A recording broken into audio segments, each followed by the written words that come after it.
Welcome back to the Between the Lines podcast. I'm Nate Polite, joined by Adam Crooks. We had a great race weekend at Echo Park Speedway, as it's called now, formerly Atlanta Motor Speedway. Lots to talk about there, and St. Pete. Indycar season's coming up on Sunday. They're doing a doubleheader with the Truck Series. We got all that coming up on the Between the Lines podcast. But let's start it in Hampton, Georgia. I got that one right. Hampton, Georgia, not Atlanta, Georgia.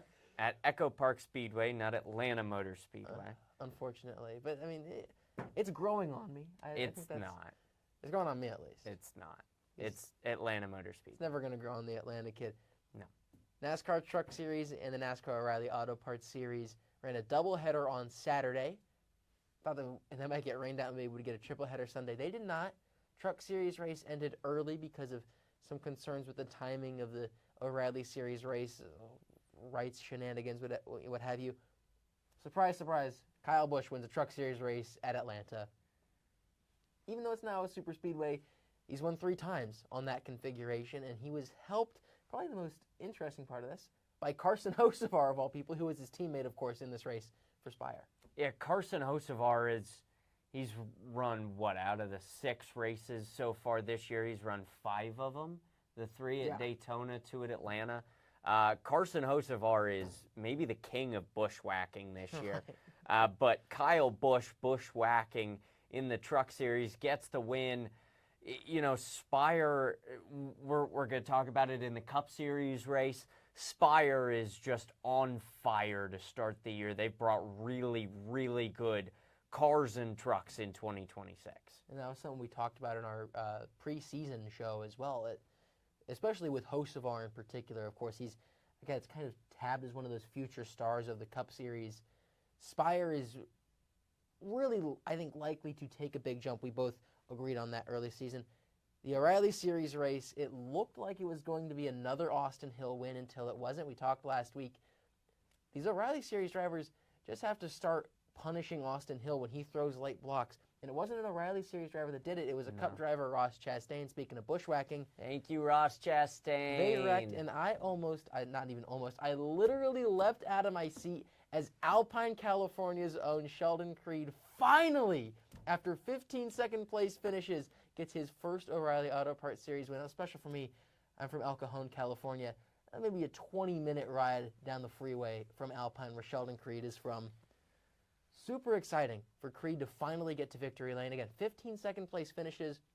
He's driven for top teams in the O'Reilly Series, RCR, JGR, and now at Haas Factory Team for another season. Makes the switch backs to Chevy. Finally gets it done. And of all people, it's Austin Hill who he essentially takes the win from.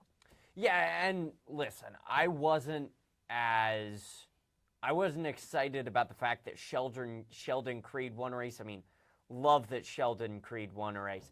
I'm more excited about the fact that Austin Hill finally didn't win a plate race.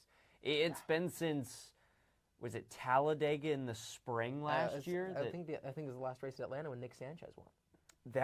I think that's right. The last time that Austin Hill didn't win a plate race. I know that he didn't win Talladega in the spring last year. I think it was Jesse Love that won. So Kligerman won that. Well, Zillage technically won Daytona. Yes. Yeah. But I mean, just the fact that Austin Hill, should we get into his post-race interview?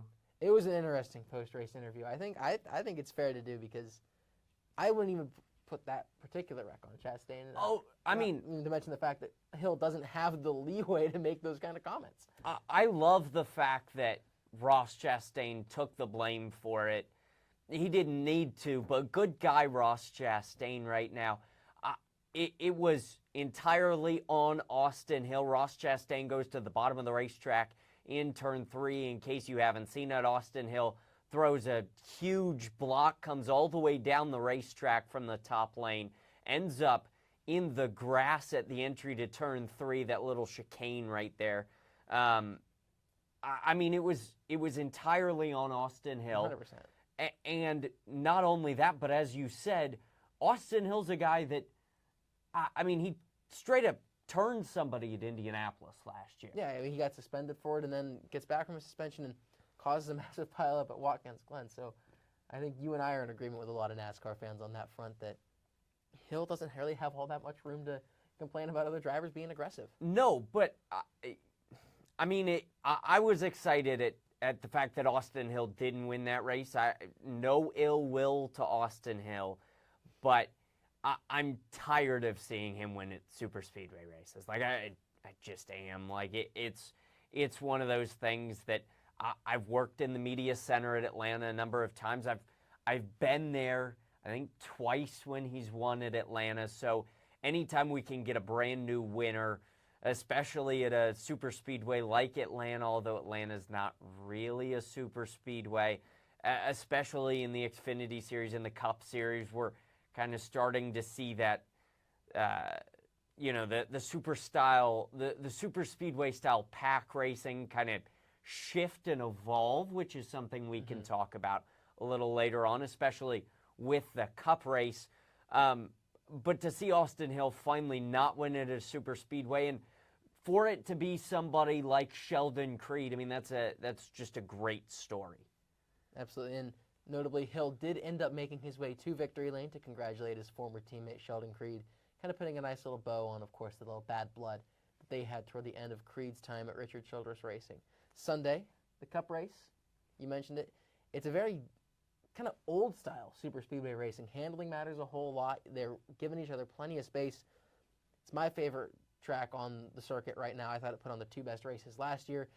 I already think this week's race is better than the 500, and we'll see how it evolves. I will say I don't think this race was quite as good as each of last year's two races at Echo Park Speedway. But I mean, it's hard to beat that spring race, the 3-wide finish. Really? You can't beat it. And this an eventful Cup race. Stage 1, Austin Cindric started in 30th, weaved his way all the way through the field, ended up winning the stage. I just don't think we see that nowadays at a Daytona or Talladega, unless that guy in 30th is the one to jump first into the 4th or 3rd lane that cycles to the front and fuel saving. So that's something that we don't see. Bubba Wallace won Stage 2 after Kyle Larson and Shane Van Gisbergen crashed, and we'll touch on that a little bit later. Tyler Reddick was involved in a crash late, ripped the right front fender off the car. He still ended up coming back to win the race in overtime, beating Carson Hocevar, beating his teammate Bubba Wallace, beating Christopher Bell, who won this race last year. So Reddick is 2-0 to start the season. This is now the second race in a row where a 2311 driver has led the most laps. Wallace at Daytona, Reddick at Atlanta with 53 laps led. Wallace also led 46 laps at Atlanta. Mm-hmm. Is it just super speedways, or is 2311 potentially a team to beat this year? I mean, listen, we haven't been to a real racetrack yet. We haven't seen a real race yet, and we will continue to not see a real race through this weekend. They're at Circuit of the Americas. We'll talk about it in a second, but it's going to be a Connor Zilisch and Shane Van Gisbergen dominated race. If you don't take SVG, you got to take Connor Zilisch. I think because we haven't been to a real race yet, I don't know that I can say that 2311 is going to rule the 2026 season. I mean, it's a great story that, the lawsuit, they come back, they win the opening two races of the year with Tyler Reddick, a guy who historically hasn't won a lot of races in the top 3 series in NASCAR. It's a fantastic story. I love the Jamie Little interview with Michael Jordan during the red flag, but we haven't been to a real track yet. Until we go to a real track and we see Bubba Wallace or we see Tyler Reddick dominate these races, I don't know that I can say that it's going to be a 2311 season. And I mean, Riley Herbst hasn't been spectacular, and maybe that's just Riley Herbst, but I don't know that it's. I don't think we can proclaim 2311 as the kings of the dance quite yet. Yeah, I mean, Herbst, of course, finished well in the Daytona 500, was up there mixing it up at the end of the race, involved in a crash at Echo Park Speedway. I do tend to agree, right? You see 2 super speedways. Now there's 6 super speedways on the schedule. We're already through 2 of them. Mm-hmm. So that's a third of the way through the super speedways this season already. Road course next week. Then that flat short track at Phoenix, which isn't even the championship preview anymore.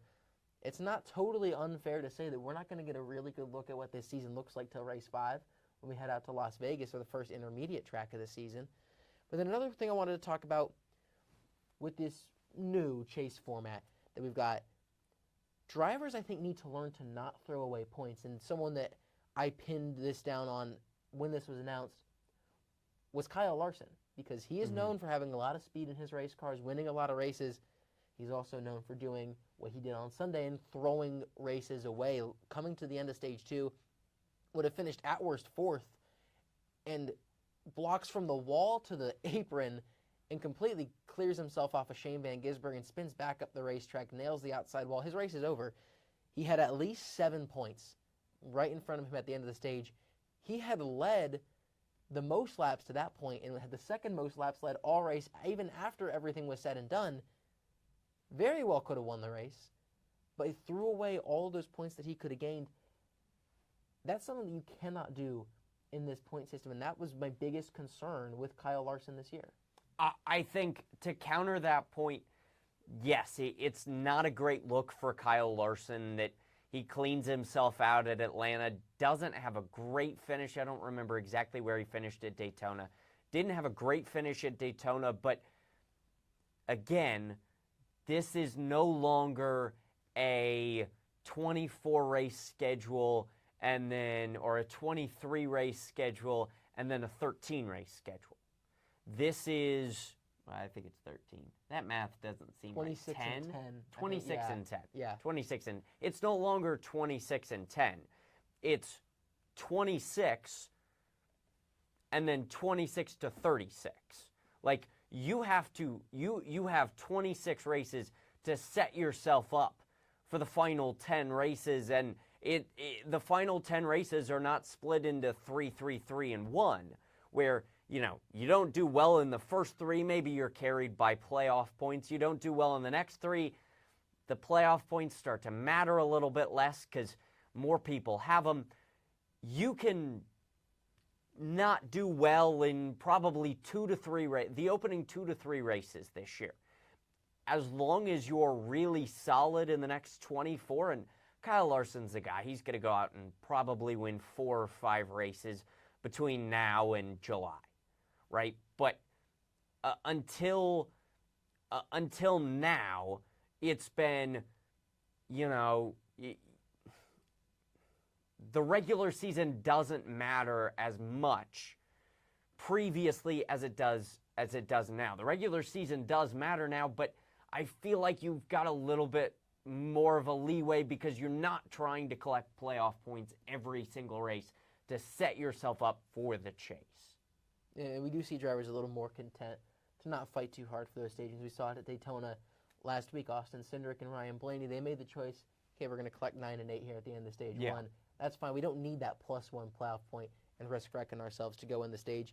Definitely something to just kind of keep tabs on, though, is how aggressive drivers are going to be for stages, because I'm sure it was a Monday morning meeting topic with Cliff Daniels and the 5 team. We threw away at least 7 points and definitely a whole lot more after that crash as well. Moving on from Echo Park Speedway, which, again, put on just 3 phenomenal races, we go to what is, I think, in my opinion, the best road course on the schedule and put on the best road course race last season, Circuit of the Americas in Austin, Texas, while the O'Reilly Series and the Cup Series do. The Truck Series, however, is not going to Dakota. They're going to St. Pete for a doubleheader with Indycar. It's a little precursor to the doubleheader at Phoenix the very next week. So let's talk about that truck race at St. Pete first, because there's some notable entries. Dario Franchitti, Colin Braun, James Hinchcliffe. I know that gets you excited as a big Indy fan, seeing Hinch come into the Truck Series, and he's no stranger to the streets of St. Petersburg. No, and honestly, Nate, James Hinchcliffe is not who I'm excited about as an IndyCar fan. I'm more excited about Dario Franchitti. Colin Braun is a guy who, if I remember right, ran like 3 IndyCar races once upon a time. I think for Meyershank, could be wrong, but I believe he's run the streets of St. Pete before in an IndyCar, so he also has a little bit of an experience. But if I'm going to be honest, I'm watching the Truck Series race, but I'm watching the Truck Series race for Dario Franchitti. as a guy who grew up as an IndyCar fan, you know, my first memories of the Indy 500 were 2007 when Marco's, you know, sitting between my parents on the couch. Marco's flipping down the backstretch after the first rain delay. Dario wins that race. I was at the 2012 Indy 500 when Dario won. Definitely thought he made contact with Takuma Sato, and Dario shouldn't have been named the winner. That's a story for a different day. He didn't make contact with Takuma Sato. But seeing Dario come back after that accident at Houston, I remember watching that race in Houston. I remember hearing the news that his career was over after being taken to the hospital. Seeing Dario come back to competitive racing after that is just, it's awesome. And Dario's a guy who's won at the streets of St. Pete before. He was part of a 1-2-3-4 Andretti Green back when they were called Andretti Green finish on the streets of St. Pete, and I want to say 2005. Dan Weldon won that race. I think Tony Kanaan, Dario, and Brian Herta finished 1-2-3-4 that day. You can double check my math. I'm pretty sure that's right. I think Dario was the third guy on the podium. So seeing Dario come back after being away from racing so long is, I mean, it's just, it's nothing short of amazing.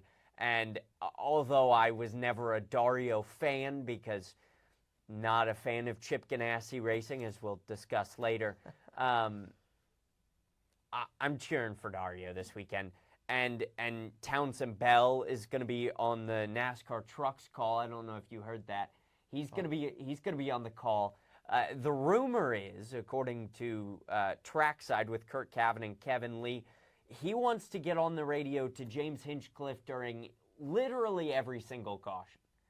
So I don't know that Spire Motorsports is going to allow that, but that would be pretty funny if Townsend Bell called James Hinchcliffe literally every single time these trucks wrecked.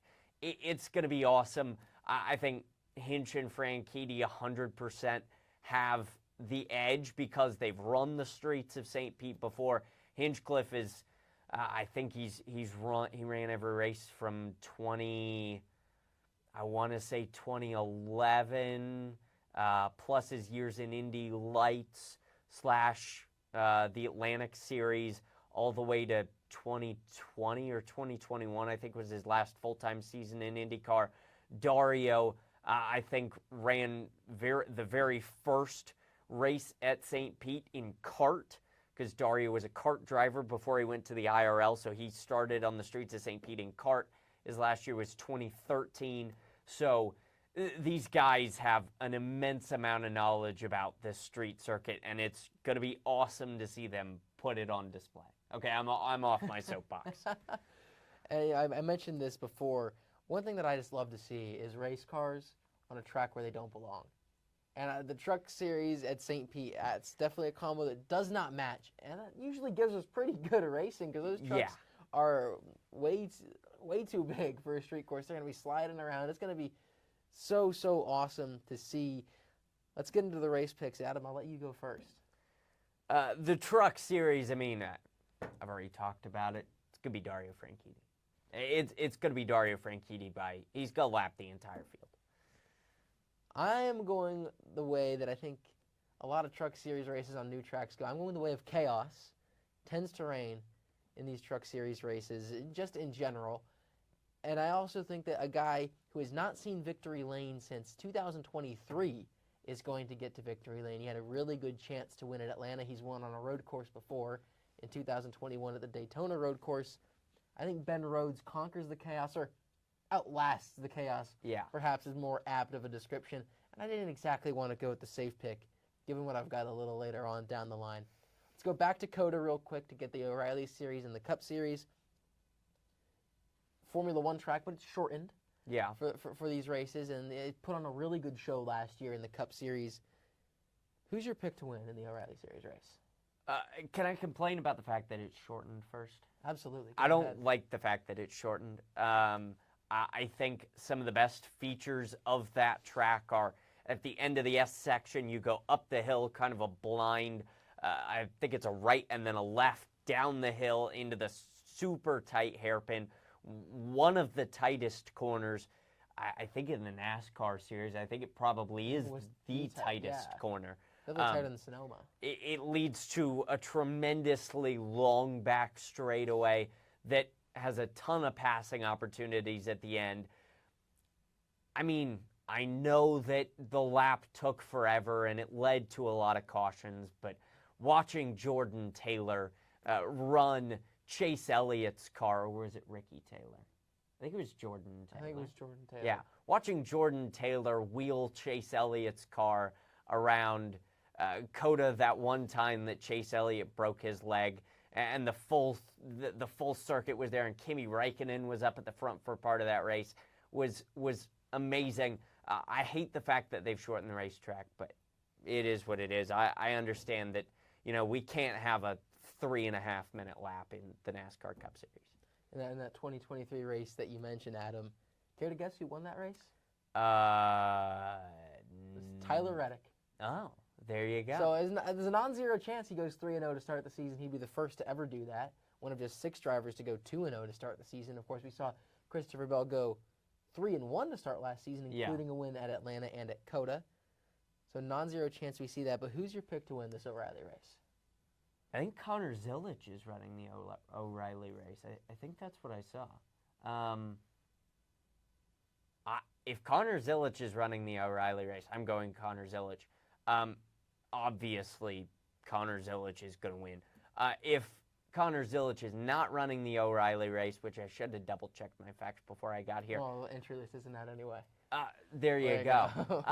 I'm going with, I think Sheldon Creed goes back-to-back. He's good there. He's had a couple chances there. I think it was also the 2023 race that he was very, very fast. I think won a couple of stages. I'm going to go with someone that is confirmed to be bushwhacking in this race as of the time of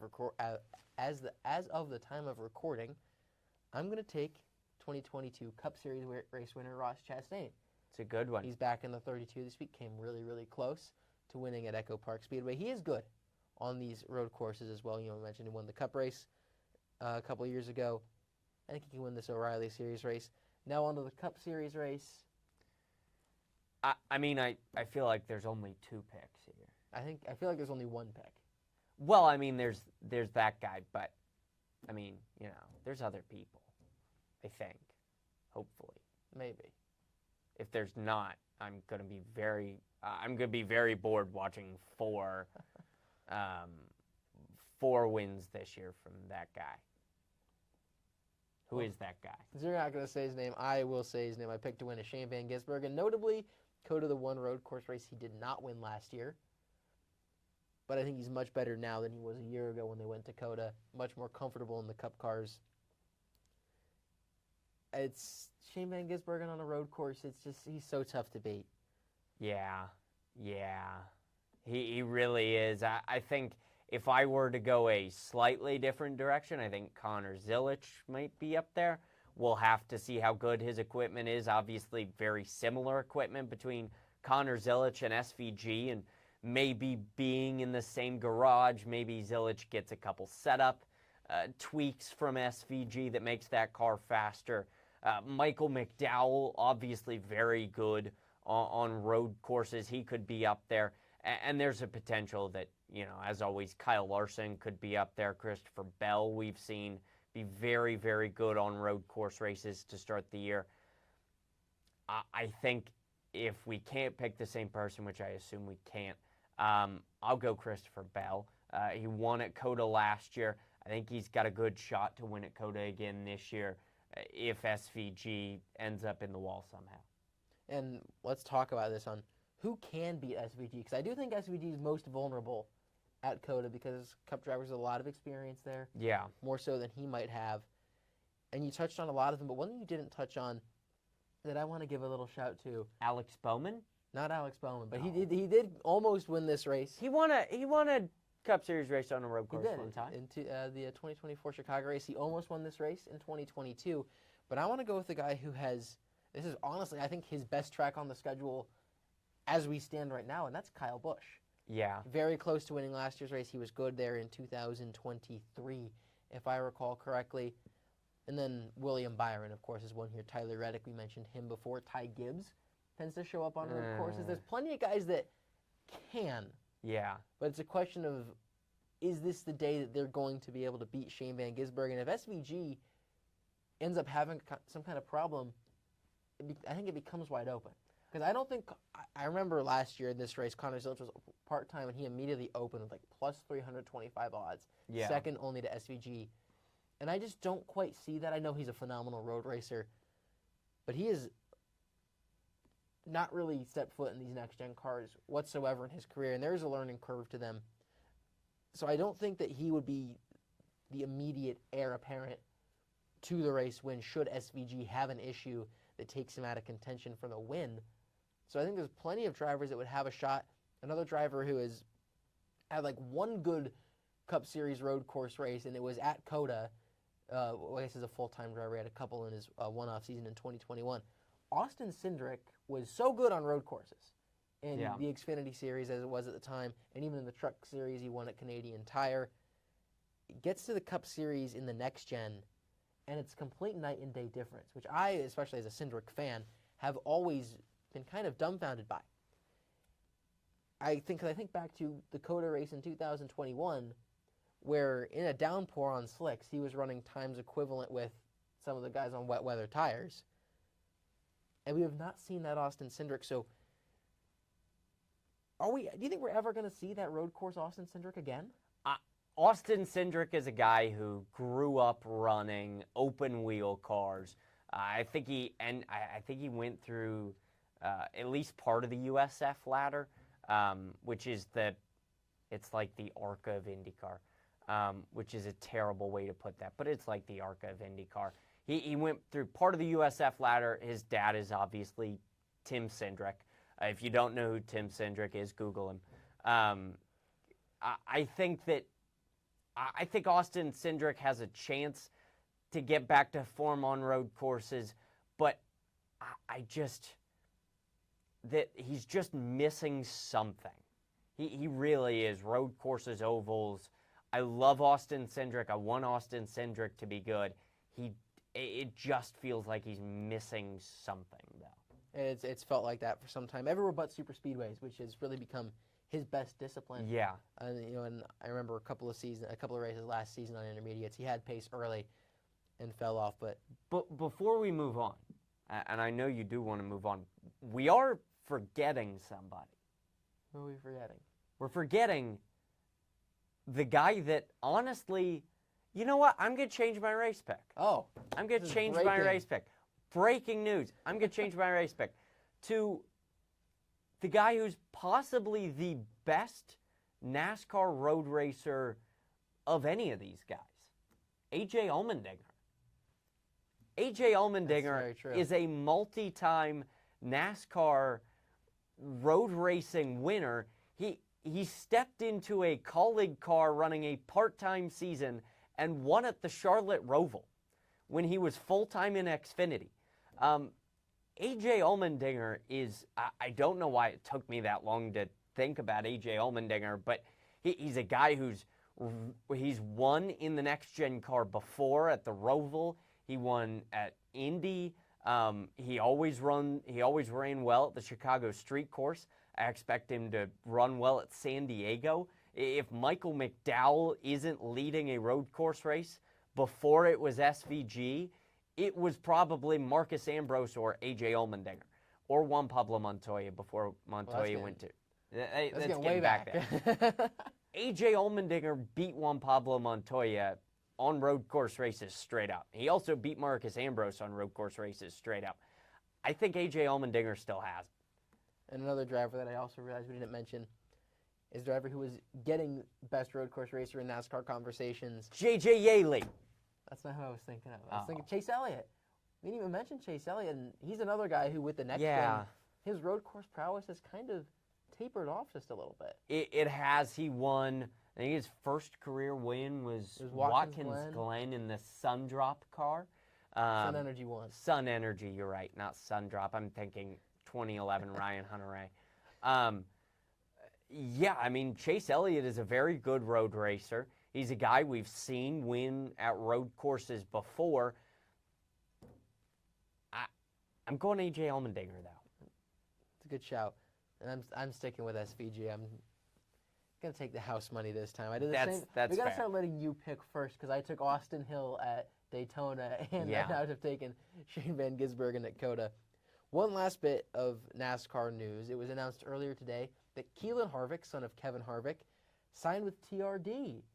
So straying a little bit from his old man who spent his entire career racing Chevy up until SHR switched over to Ford. Keelan Harvick, and I was also reminded of this when Braxton Busch went out to celebrate with Kyle Busch after the truck race.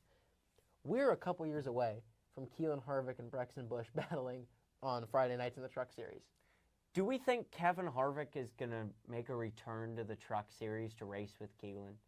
I wouldn't blame him. I think that would be super cool as well. I mean, yeah. A Tricon race where we have Tricon fielding Kevin Harvick and Keelan Harvick, and Spire fielding Kyle Busch and Braxton Busch. Well, Kyle has already said he wants to drop down to the Truck Series when Braxton starts racing in the Truck Series. So, I mean, Keelan is obviously he's very fast, as is Braxton Busch. It's interesting that TRD signed him. I read an ESPN article today that, I mean, everybody's known about his Formula One aspirations for years now, but I read, I don't know if you read the same article about an incident with Charles Leclerc at a karting track where I think Charles' nephew was racing, and Keelan was running in the same race in, I think it was Italy, and a bunch of fans just mobbed Charles Leclerc, and they actually broke a tent. And that's when Keelan decided, yeah, Europe's not for me. But I mean, it's awesome that Keelan is going to go racing in hopefully the NASCAR series. Although if he came to IndyCar, it'd be awesome. But Toyota, of course, it doesn't have a seat in IndyCar at the moment. I think it's awesome that we're seeing the next generation of NASCAR. Hopefully superstars.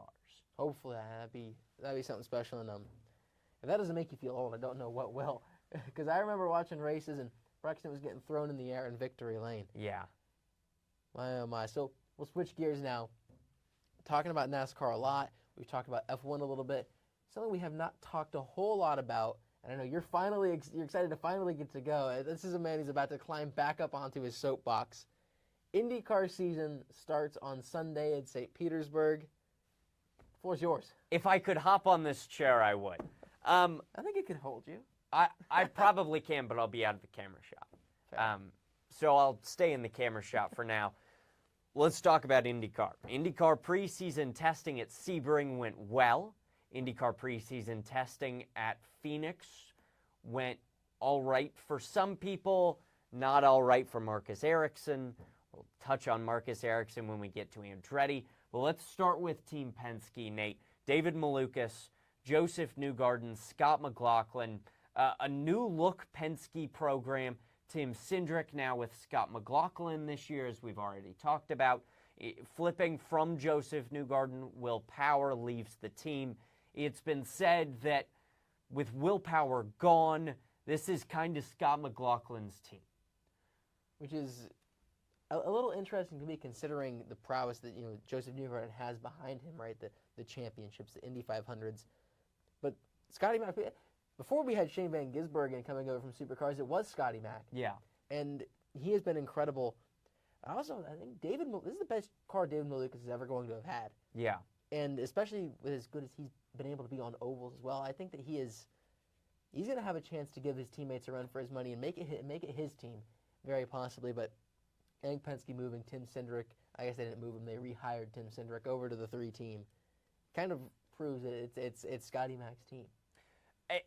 I guess the question going into this season for Penske, obviously a down year last year, is where do they find the speed? It certainly seems like this is Scott McLaughlin's team. Joseph Newgarden trying to get refocused.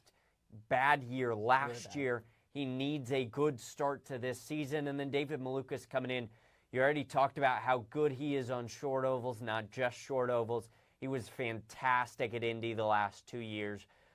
How much leeway do they leave David Malukas? Because as good as we've seen David Malukas be, we've never seen him win a race. David Malukas is yet to win an IndyCar Series race. So how much leeway do we give David Malukas with a Penske program that is fantastic at Indy? I mean, they've won the Indy 500 more times than anybody else. Well, I think Malukas does end up finding victory lane this year if he's able to beat Alex Palou, which is going to be the question. Kind of every single week, Palou is probably going to be the betting favorite every single time we come to a racetrack, and we'll touch on him and Ganassi here in short order. But I think Malukas can definitely get a race win this year. And as far as where they find the speed, the right person to ask is Tim Cindric. Yeah. That's what he does. He did it a little too well at Indy last year, and that's how he got the team into hot water. But I think that's where it all lies with this team. You mentioned Newgarden having just such a down year last year. I think nothing really encapsulates his season better than that the clip from the Fox Sports broadcast at Gateway, where they go from his highlight reel, they do that nice cutaway where he's standing in a really tough pose, and they come back and he's flipped upside down on the front stretch. That's kind of what last year felt like for Joseph Newgarden and company. And I think for Team Penske in general, to be honest, and it's kind of similar, not to keep tilting back to NASCAR, but we've seen their NASCAR speed kind of dwindle down as well in recent years. Mm-hmm. So it's an organization-wide issue. I mean, their IMSA team is fine. But as far as Indy and NASCAR go, it's kind of very similar stuff that they're going through right now. Let's move from Penske to the other organization that, well, they're the big dogs right now. 3 straight championships with Alex Palou, Chip Ganassi Racing, Scott Dixon, Alex Palou, and then Kiffin Simpson, who's shown speed recently. I mean, it's got to be another Alex Palou year. Scott Dixon, in case you weren't following the news, knighted in the offseason. Now, Sir Scott Dixon in New Zealand. It's got to be another Alex Palou year. We saw Scott Dixon win last year for the 21st straight year. How amazing is that? Scott Dixon, 21 straight seasons in IndyCar with a win. Kiffin Simpson, kind of the third guy, the guy with the best paint scheme. I don't know if you've seen that Sunoco car, but that Sunoco car is the prettiest car on the IndyCar grid. Can anybody beat Alex Palou this year? I think over the course of a year, no. He's just too good. I mean, he is.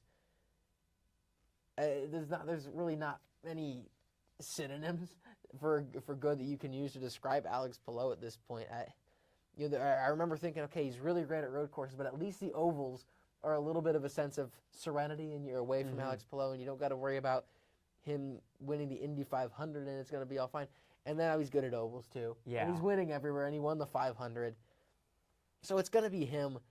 Now I'd be shocked if he was as dominant as he was, especially early last season, winning, I think it was 6 of the first 7 races, I want to say. That sounds right. Which is just absurd because IndyCar, for the longest time, had the most parity of any of the major racing series. Yeah. And Alex Palou just completely wiped that off the board last season.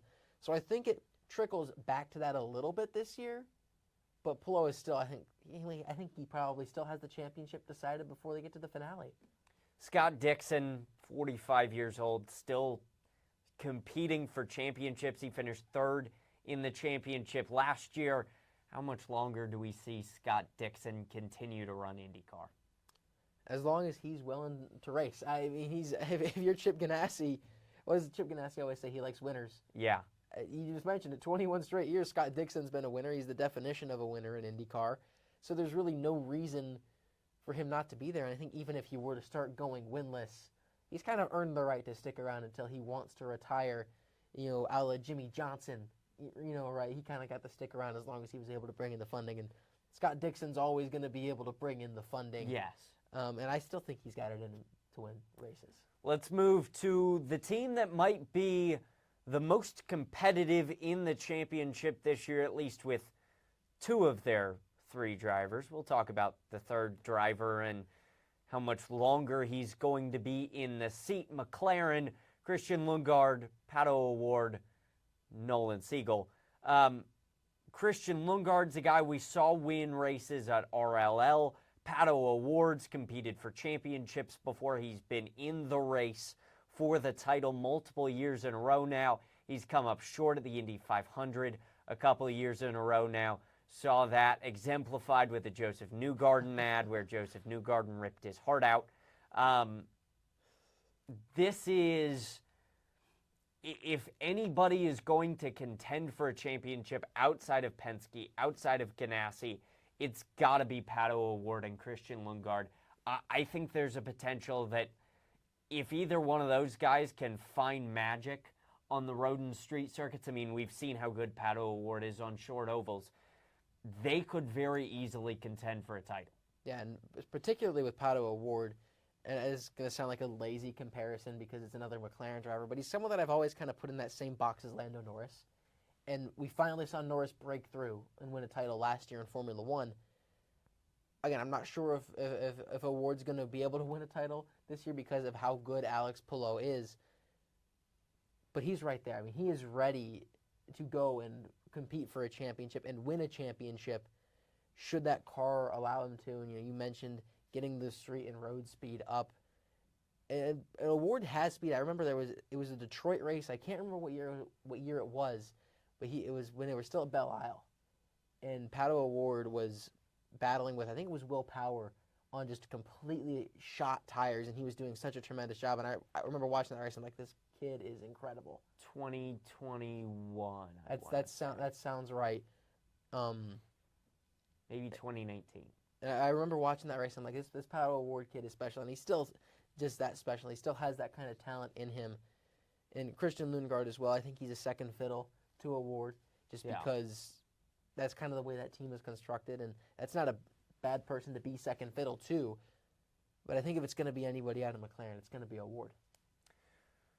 Now we talk about the third guy, Nolan Siegel. How much longer does Nolan Siegel have a seat at McLaren? I mean, I don't want to sugarcoat the question, but Nolan Siegel has consistently been not good. And maybe it's the expectations that we're putting on Nolan Siegel. I mean, he's competing with guys like Pato O'Ward and Christian Lundgaard, who we're talking about as potentially title contenders this year. O'Ward more so than Lundgaard, but Nolan Siegel, it just feels like he's been nowhere. Yeah, and every team kind of feels like they have one. I mean, you mentioned Simpson at Ganassi just a moment ago.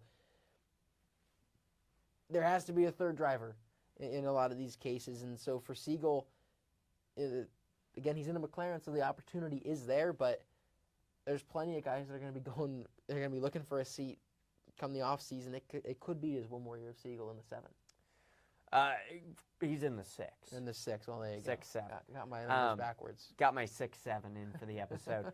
From McLaren to the only other team that I see potentially competing for a title. I mean, there are other teams in the IndyCar series, but Andretti Global, now run by Dan Taurus, no longer run by Michael Andretti. Will Power, Kyle Kirkwood, and Marcus Ericsson. It feels like, and we'll get to St. Pete in a second, it feels like if anybody out of this camp is going to contend for a title this year, I'm going to shock you. You think I'm going to say Kyle Kirkwood. I'm going to say Will Power. I think Will Power in the Colton Herta car that competed for a title last year, I think that car and that team have a chance with with one of the best street circuit drivers of all time in that car. I think they've got a chance to compete for another title this year. Yeah, I mean, and again, just to touch on Kirkwood real quick, he kind of burst onto the scene almost last year. I remember I was watching the first race season, like, Kirkwood, I was so surprised to see him up so far on the grid and ends up winning a couple of races. But I kind of agree with you. Will Power is Will Power. You know, he's still capable of winning championships. He's got to change of scenery now. And is in such a good car. I would almost say that he has got just as good a chance as some of those guys that he left behind at Penske. I think out of the top 4 teams, excluding Penske, I think Andretti probably has the strongest 3-team lineup. I would agree. And in talking about that, we have to talk about Marcus Ericsson. Marcus Ericsson on a 1-year deal right now. Hasn't performed well the last couple of years. Did finish second in the Indy 500 last year. Of course, relegated because of issues after the race in post-race inspection to the back of the field. It just feels like this is the year Marcus Ericsson is on the hot seat, and if he doesn't perform, Dennis Hauger, who's at Dale Coyne right now, is going to be in the 28 car next year. Yeah, and for Ericsson, if after he won at Indy, if I would have told you that he was going to be on the hot seat in a couple of years, he would have said that's a little bit outlandish and crazy. But he's just not been, that same level of driver. It's a put up or shut up kind of year for Ericsson. Yeah, to one of the teams that, honestly, my favorite team at the moment. They say they've found a silver bullet in the offseason. Ed Carpenter Racing, of course, Alexander Rossi, Christian Rasmussen for the ovals and the road courses, and Ed Carpenter for the Indianapolis 500, joining that team to make it a 3-car lineup. Nate, they think they found a silver bullet. They struggled mightily on the road and street circuits last year. That was no secret. Alexander Rossi talked about it every week on Off Track with Hinch and Rossi. Christian Rasmussen finally breaks through at Milwaukee last year, gets his first win. Their first win as a team since Ed Carpenter in maybe 2016 at Texas, I want to say. Maybe Joseph Newgarden was the last driver to win at Ed Carpenter. Doesn't matter. Really long time. If they found a silver bullet, Alexander Rossi and Christian Rasmussen, I mean, that team is not short on guys who will stick the car in places that it probably shouldn't be and go for moves that they probably shouldn't. Yeah, I mean, if this truly is a silver bullet that they have the driver lineup for it. That's for certain, right? Rasmussen and Rossi, those are 2 good drivers, right? Rossi's been there before, of course, and been a contender earlier on in his career. So if you give him a car, he's capable of doing that. Rasmussen as well won that race at Milwaukee. Title contender, if he's in a fast enough race car, we'll see. But this, again, all kind of hinges on, 1, do they have a silver bullet? 2, what does silver bullet entail? Yeah. Because that could just mean they have a car that's capable of running in the top 5 consistently. It could mean they have a car that's capable of winning consistently. And Alexander Rossi is a guy we saw run at the front last year. Certainly as we head to Indy, I don't want to say they're the early favorites, but outside of Penske, Ed Carpenter Racing is one of the best at Indianapolis. We'll move through the rest of the teams quickly. AJ Foyt Racing, currently aligned with Team Penske, Kyle Collette, and Santino Ferrucci. Santino Ferrucci is going to be a contender at the 500. He always is. Kyle Collette, the rookie from the Indy Lights Series. They had speed last year with some of the guys they had. David Malukas, particularly on the short ovals with Santino Ferrucci. I don't know that they're title contenders, but it feels like Santino Ferrucci is going to be fighting for top 10s on the short ovals in Indianapolis, and maybe they have some speed at some other tracks. Yeah, I think they're definitely a team that could mix it up for a win once or twice this season. Get a little chaos thrown in there. They could definitely be in position to go do that, but title contender is not so sure about that. Not everyone can be a title contender, right? It's motorsports. Not everyone can have that championship-capable car, but I think they can definitely mix it up. Dale Coyne Racing comes in with a fresh lineup. Dale Coyne, of course, always famously waits till about 2 weeks before St. Pete to announce his driver lineup. It's Romain Grosjean and the F2 product, Dennis Hauger. Dennis Hauger, of course, went out last year and dominated the Indy Lights Championship, hands down. Nobody ran Indy Lights as well as Dennis Hauger did. Hauger's a guy who could potentially contend for top 10 spots. We saw Rinus VeeKay in this car last year contend in the top 10 on a number of occasions. Romain Grosjean, very fast as always. It feels like they've got the speed, and maybe if they get lucky with a couple of cautions, they can find their way to the front. Yeah, again, and, Dennis Hauger, not that he has a whole lot to prove, but when you're young, coming off of this Indy Lights season, and you have a chance to go take a ride at a top team so soon, you're going to want to prove it. So if he gets a chance, he's going to go for it. I assure you with that. And Romain Grosjean, happy to be there, obviously, after everything that he's been through, both career-wise and, of course, with the accident in 2020. But if he has a chance to go for it, we saw it when he first came over to IndyCar. He would be able to mix it up for race wins, and sometimes where it doesn't exactly belong and get himself into a little trouble. Juncos Hollinger Racing comes in with the 76 and the 77. Rinus VeeKay and everybody's favorite driver, Stingray Robb. What a name. What a name, Stingray Robb. Rinus VeeKay, a guy that finished top 10 a number of times last year in Dale Coyne equipment, which was notably bad. Connor Daly was in this car on a number of, he ran the full season last year. He competed at the Indy 500 and on every short oval because he's Connor Daly, and that's what Connor Daly does. It feels like Rinus VeeKay could mix it up a little bit, but this team doesn't have a whole lot of speed. Yeah, I mean, VeeKay, he's done it before and not the best equipment, right? So we'll see if he can do it, but not a whole lot of expectations. Meyer Shank Racing comes in with an alliance with Chip Ganassi Racing, and a team that, quite frankly, I think is the most exciting right now. Marcus Ericsson, Felix Rosenqvist. They took the pole last year at St. Pete, if you remember right. I think in a Bon Jovi-sponsored car. I think Bon Jovi was at the St. Pete race, if I remember right. It feels like Meyer Shank Racing could find the speed to maybe win a race this year with Felix Rosenqvist and Marcus Armstrong. I think they've got the guys to do it. They just seem just a little bit short. Yeah, and having the alliance with Chip Ganassi Racing certainly helps, right? When you can be aligned with the fastest team on the grid, you're probably going to have a chance at least once this year to put a driver into victory circle. But again, not everyone can win a race over the course of a season, so we can't come through here and talk about, oh yeah, all these guys are going to win a race. But it feels like as long as Alex Palou doesn't run away with everything, there's a good chance we have some incredible parity this year and have members of a number of teams go and win. Final team, team famous for an FBI investigation, Rahal Letterman Lanigan Racing, Louis Foster, Graham Rahal, and Mick Schumacher. A team that made a lot of acquisitions in the offseason, potentially could be up at the front. I'm excited to see how Mick Schumacher does, especially on the ovals.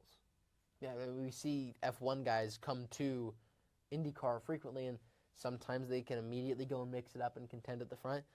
Sometimes you get reminded why they didn't last in Formula One. But as you mentioned, the question is ovals.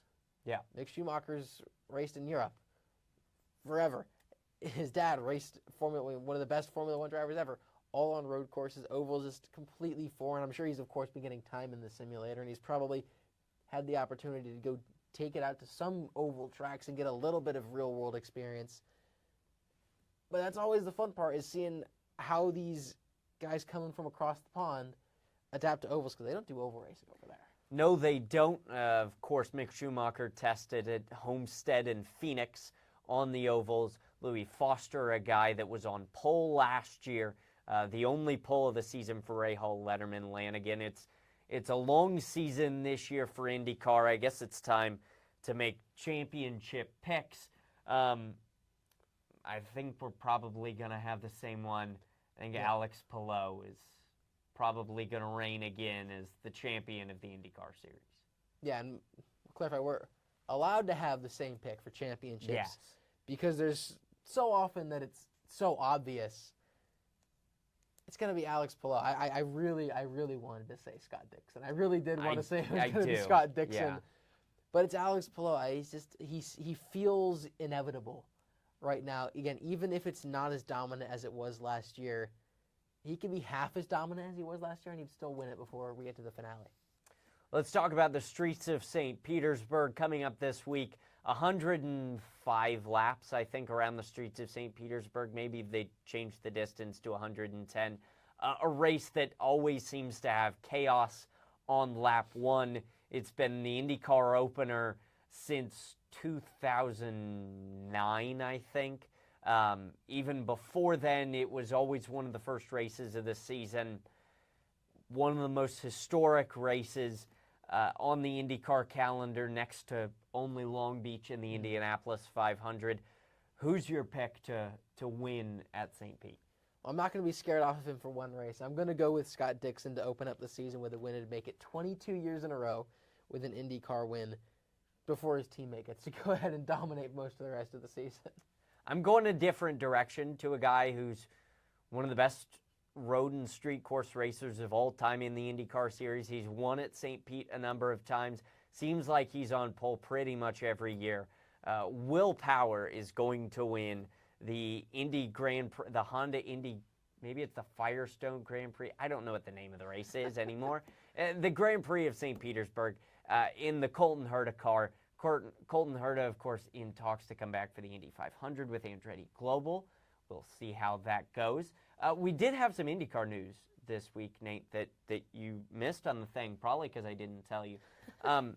But it was announced late last week that Chevrolet and Honda would receive charters to run full-time cars partnered with teams in the IndyCar series. Honda picking Meyer Shank, essentially now 6 Chip Ganassi cars, because Meyer Shank is a satellite of Chip Ganassi. Chevy hasn't been announced. It's assumed that it's probably either going to be Ed Carpenter Racing, since they can't pick a 3-car team, which is why Honda didn't pick Ganassi. It'll either be Ed Carpenter Racing or A.J. Foyt Racing. A.J. Foyt, of course, a satellite of Team Penske. Immediate thoughts on filling out the grid with manufacturer cars, so to speak. The word charter starts getting thrown around in motorsports, and I am immediately taken to what we went through this past offseason in NASCAR, and what the discussion has been with the charter system in NASCAR and how that's just not been overall. Financially, it's probably been good for the sport, but from a fan perspective, maybe not so great. So I'm a little apprehensive to that idea, but it's set in stone, so I guess we're going to have to see. We don't have a choice. Of course, Prema Racing will not be in St. Petersburg. The rumor is that maybe Callum Ilott makes a return for the Indy 500. That team going through a lot of changes with the death of their owner. So we wish everybody at Prema condolences, and we hope to see them back out on the racetrack as soon as possible. They, of course, won the pole at the Indy 500 last year with Robert Schwartzman. So to see Robert Schwartzman and Callum Ilott back on the IndyCar grid would be fantastic. But that's all I got for IndyCar. Unless you want to do an Indy 500 preview, but I think we'll wait till May to talk about Ryan Hunter-Ray in a 4th-era McLaren car. We'll wait a little while, I think, to move over to the Indianapolis 500. Nothing huge new from Formula One, but I think it's a little worth mentioning that in testing at Bahrain, I'm assuming you've seen Ferrari's rear wing, that they've essentially got their own DRS. I talked about it this week on my Instagram page. Be sure you're following us, by the way, Between the Lines on air on Instagram. I post a lot of NASCAR content on there. Adam might start posting some IndyCar content on there. We'll see. Possibly. And I post a little bit of F1 as well. If Alex Palou wins, there will be no content. Ferrari very fast in Formula One testing. George Russell still the odds-on favorite, so that one hasn't changed whatsoever from last week. IndyCar's back. NASCAR's on a road course. Got our first of 2 NASCAR IndyCar doubleheaders this weekend in St. Pete with the Truck Series and the IndyCar Series. F1 just 2 weeks away. I think April. I think it's March 15th is Australia. And we'll have a full F1 season preview as well that week, as we did for NASCAR season and as we've done today for the IndyCar season. That's going to do it for this week's episode of the Between the Lines podcast. Thanks for joining us. For Adam Crooks, I'm Nate Polite.